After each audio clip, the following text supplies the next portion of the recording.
Coucou mes petites elfes, aujourd'hui c'est l'anniversaire de Paul-Éric. Il ouvre le premier cadeau de sa journée, qui est celui d'Ataxi et de Joël. Voilà. Il était très impatient, il m'a même trouvé la cachette une fois, ce coquin. Non, j'étais pas impatient. Joyeux anniversaire, Paul-Éric. De passer du 14 au 16, hein.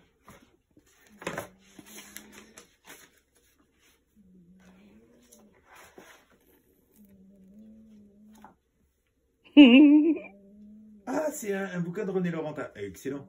Yvonne Aimée. Ah, Marie-Yvonne Aimée. Ben, ça, c'est magnifique, ça. Ah, bah écoute, c'est Ataxi qui me l'a envoyé. Oui. Merci. Je n'avais pas de livre sur Marie-Yvonne Aimée, qui est quelqu'un d'assez extraordinaire, qui sera certainement béatifié, canonisé un jour.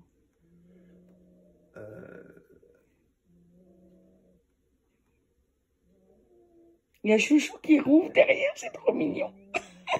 Voilà.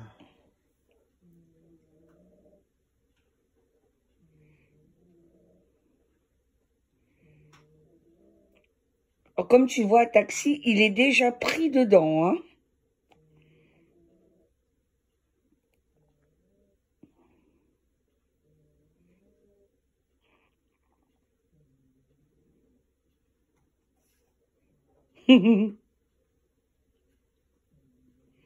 Alors, dis-nous un peu, mon amour. On voit que tu te languis, là, déjà. Oui, non, mais c'est extraordinaire. Alors, René Laurentin, ça date de quand, Steve? Il date de quand? Ouais, je vais bien trouver. Parce que c'est un des derniers livres de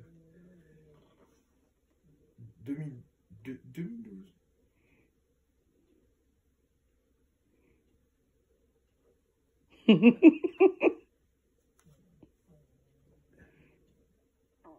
Ça y est, il va le lire. Il est parti, il y a Taxi, regarde. Et non, mais elle est passionnante.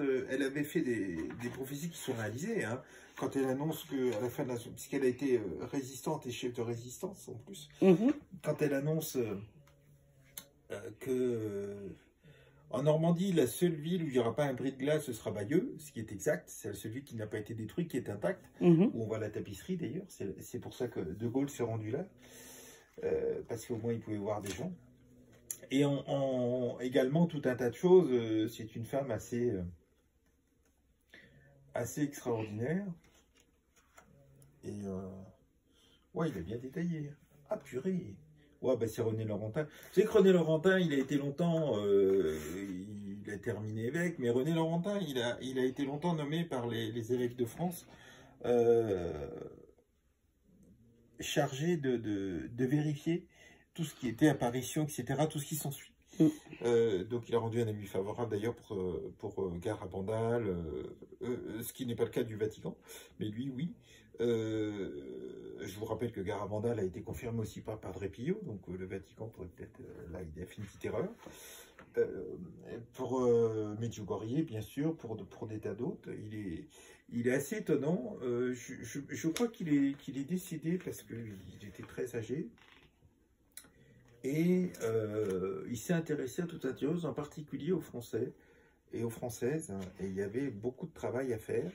Il a rendu un avis favorable aussi, je crois, sur la croix glorieuse en Bretagne. Hein. Donc il avait établi des thèses, etc., conformes au Vatican. C'était très intéressant. Et moi, je l'appelle Sœur Marie-Yvonne Aimée. En fait, c'est Yvonne Aimée de Malessois. Je ne sais pas pourquoi je l'appelle Marie-Yvonne Aimée. En tout cas, comme tu vois, Taxi, il est très heureux. Je pense qu'il va le dévorer rapidement. Elle a fait beaucoup de prédictions, etc. Et c'est elle qui, quand elle a été chopée d'ailleurs par les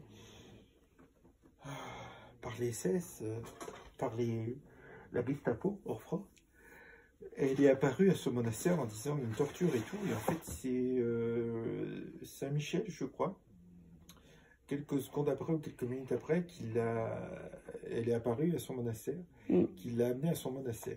Elle avait le charisme, entre autres, de bilocation, c'est-à-dire être à deux endroits en même temps, comme Padre Pio.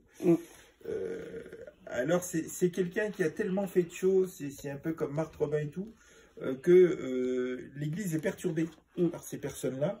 C'est ce qui explique qu'elle n'ait pas été encore canonisée, béatifiée. Elle a complètement redressé son norme et tout, parce qu'elle avait des charismes à tire-larigot. Si mes souvenirs sont exacts, mais je confirmerai, elle a été violée par un prêtre qu'elle a sauvé de l'enfer après. Donc c'est quelqu'un d'absolument incroyable, qui est un exemple en France d'ailleurs. Donc elle était non seulement résistante, mais chef d'un réseau pendant la Seconde Guerre mondiale de résistance. C'est quelqu'un c'est une femme exceptionnelle, et c'est quelqu'un d'exceptionnel, et au niveau spirituel, c'est une fidèle de Dieu incroyable, qui a obtenu un petit peu tout ce qu'elle demandait. Voilà. Mais vraiment hallucinant. Donc, alors c'est très intéressant parce que René Laurentin, comme il a l'habitude de faire des recherches, de travailler dessus, c'est quelqu'un d'extrêmement précis, clair, qui va vous dire où il a pris ce qu'il présente, etc. Pourquoi il fait cette analyse-là et tout. Il est absolument incroyable. Donc en plus, lui, là-dessus, c'est vraiment très très intéressant. Mais c'était sa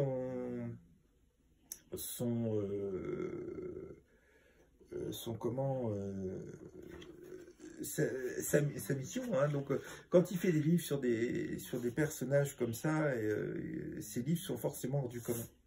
Alors je crois qu'il est décédé parce que il était très très âgé. Il est parti à la retraite. Je ne sais pas qui l'a remplacé d'ailleurs. Du coup, tu pourras nous faire un live dessus.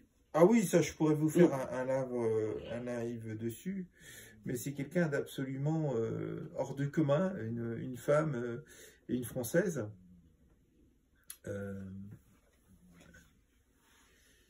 Regarde un taxi comme il est plongé dedans. Je t'ai dit, il va le dévorer en 2-3 heures. Prédiction réalisée, bah, tu vois, il le marque. Mais ah oui, non, mais il est alors en plus, René Laurentin, je vous ai déjà parlé de son livre Les apparitions de la Vierge, qui est intéressant parce que il n'y a qu'une 20-30 pages par apparition. Mais alors vous en avez plein. Alors il n'y a pas tout, hein. Il a fait des choix. Il se limite, je crois, il doit se limiter à l'Europe. Alors en France, il y a la Salette, il y a tout ça. Et il y a Medjugorje, il y a Garabandal, il y a tout un tas de choses. Ce livre, je vous le recommande. Il est vraiment très intéressant. Mais tous ces livres sont absolument incroyables. Bon, il avait aussi le charisme, hein, de faire les enquêtes, tout un tas de choses. Il est absolument... il est absolument incroyable. Vous pouvez voir des documentaires d'ailleurs sur lui sur YouTube. Hein. Sur René Laurentin? Oui. Il est hallucinant. Il est décédé, hein, René Laurentin. Je suis pas sûre. Alors je peux pas te dire par contre. Parce que sinon il doit avoir plus de 100 ans. C'est possible qu'il soit encore en vie. Mais c'est quelqu'un d'extraordinaire et qui a beaucoup d'humilité. Il a mis un avis favorable aussi sur Vasularidène, hein, la double écriture, l'écriture du Christ qui est là et son écriture à elle. Et en prenant tout un tas de précautions, il est incroyable. Donc ces ouvrages sont absolument passionnants parce qu'ils procèdent rationnellement et scientifiquement en fonction des connaissances que l'on a actuellement, des techniques que l'on a actuellement, pour vérifier la véracité des apparitions, tout un tas de choses comme ça. Donc il est à la fois un homme de foi profond, hein, et également un scientifique, hein. Si l'Église de France avait choisi pour étudier tout ça, c'est pas hasard. Et il a été absolument... c'est quelqu'un d'absolument incroyable. Donc ses livres sont plus que passionnants. Ils sont vraiment plus que passionnants parce qu'ils sont précis, clairs, nets. Il a une écriture qui est facile à lire. Et on voit que c'est l'homme de foi. C'est une personne, moi, qui m'intéresse d'autant plus parce qu'il réussit il est très réaliste, hein, René Laurentin. très réaliste, à la fois rationnel et complètement spirituel. Quelque part, c'est l'homme complet, c'est vraiment, c'est une image du Christ aussi, le Christ qui était extrêmement terre-à-terre, hein, rationnel et terre-à-terre, et totalement spirituel en tant que fils de Dieu et faisant partie de la personne divine. Les deux ne sont pas du tout contradictoires, hein. L'Église s'est heurtée souvent à la science, alors que la science contribue, quand elle est bien utilisée, la science contribue à découvrir la création spirituelle et matérielle. Alors, je vais m'opposer à beaucoup de gens, mais comment il s'appelle, Alan Kardec, pour moi, Kardec, pour moi, est très intéressant là-dessus. Et puis, également, ben, les astrophysiciens et tout, dont quand même un certain nombre, voire beaucoup, se convertissent, hein, et qui sont complètement dépassés par la grandeur inimaginable de la création matérielle, ne serait-ce que de l'univers et tout. Donc il y a le français là, qui a sa barbe et tout, l'astrophysicien qui est génial, c'est Hubert Reeves. Et puis ben, Stephen Hawking, qui est décédé il y a peu de temps, mais il y a 2-3 ans, mais qui avait aussi une vision très intérieure. D'ailleurs, il est intéressant Stephen Hawking, parce qu'il le dit, si jamais des extraterrestres existent, alors ça serait bien que les terriens n'essayent pas de prendre contact avec eux. Pourquoi? Parce qu'il y a de grandes chances que ça se passe très mal, et si c'est des gens qui nous répondent, qu'ils soient bien plus évolués matériellement que nous, donc qu'ils soient beaucoup plus dangereux pour nous que simplement avoir un contact. C'est quand même un des rares astrophysiciens, c'est Stephen Hawking, qui dit « Ne cherchons pas à contacter et à trop savoir s'il y a des extraterrestres. » Alors, ce qui se passe dans le monde et de façon un peu accélérée en Argentine, au Chili, ça, je vous renvoie aux fausses apparitions de Bétsaïd, aux apparitions sataniques, et vous comprendrez parfaitement pourquoi il y a autant de phénomènes extraterrestres actuellement. Hein, c'est clair, c'est aussi un piège de Satan. Mais ça, les apparitions de Bétsaïd qui ont lieu à la fin des années 70, Bétsaïd, c'est un quartier de New York, en particulier en 77, sont très clairs, sont très précises et très claires là-dessus. Hein, voilà, donc oui, René Laurentin, ses livres, bon, c'est pas le premier que j'ai lu, mais celui-là, je ne l'avais pas. En plus, Sœur Marie-Yvonne Aimée de Malestroit, cette femme extraordinaire, hein, je vous dis, qui a vécu tout un tas de choses, hein, qui a été entre autres torturée, et puis donc violée par ce prêtre qu'elle a fini par sauver de l'enfer. Elle a vécu des trucs pas possibles, elle a eu des charismes. Alors il n'y a pas que le charisme de la bilocation, hein, c'est vrai qu'au niveau des prières, elle était très écoutée, donc elle a contribué à ce qu'on peut appeler la réalisation de beaucoup de miracles, mais elle n'en parlait pas. Pour elle, c'était Dieu, c'était pas elle. Elle se contentait de prier. Et donc, ce livre est très intéressant parce que je vois qu'effectivement, il a fait un... Alors, c'est évidemment pas le seul endroit où il en parle, mais il y a un petit chapitre prédiction réalisée. Et entre autres sur la fin de la Seconde Guerre mondiale, et cette prédiction extraordinaire qui dit que Bayeux sera la seule ville de Normandie où il n'y aura pas un bris de glace, qui est exact, hein.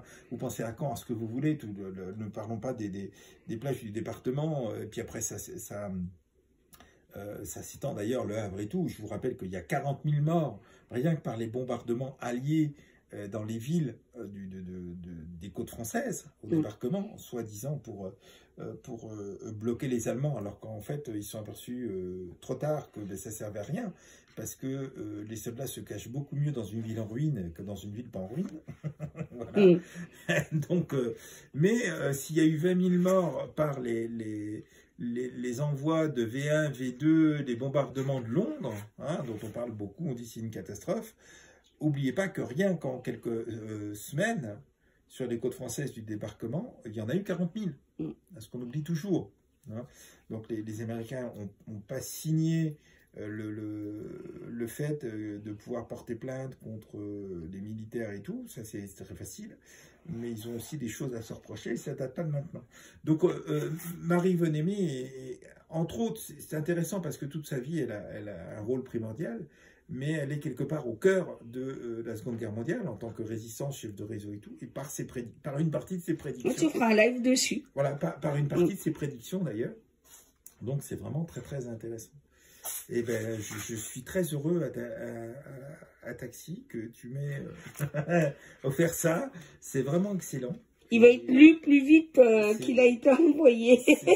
C'est vraiment ça. Alors, plus vite que quand le facteur le dépose. Elle va entre autres redresser son ordre, etc. Donc c'est très intéressant. Alors je sais plus, mais...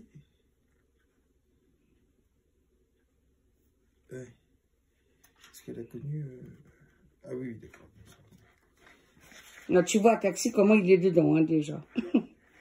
Donc, c'est intéressant, effectivement. Elle a dû exorciser pas mal de gens aussi. Là, tu promets à Taxi, à Joël, de faire un live dessus, alors? Oui, oui, d'accord. Je vais faire quelque chose. C'est très intéressant. Eh ben, merci, écoute, mon Taxi. Merci beaucoup, c'est passionnant. En général, chaque fois que vous me payez quelque chose, c'est passionnant. Mais oui, Marie va aimer. Je t'embrasse bien, bien fort, mon petit chat. Voilà, donc merci beaucoup. Et Paul-Éric, bah, tu vois, il va déjà être dedans. Voilà. Gros bisous, mes petites ailes. Gros bisous. Et puis, bonne nuit et bonne soirée.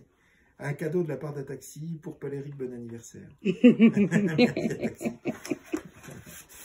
Ils ont mis près du nez à Paul-Éric. C'est génial. Bisous, mes loulous. Merci beaucoup. Merci.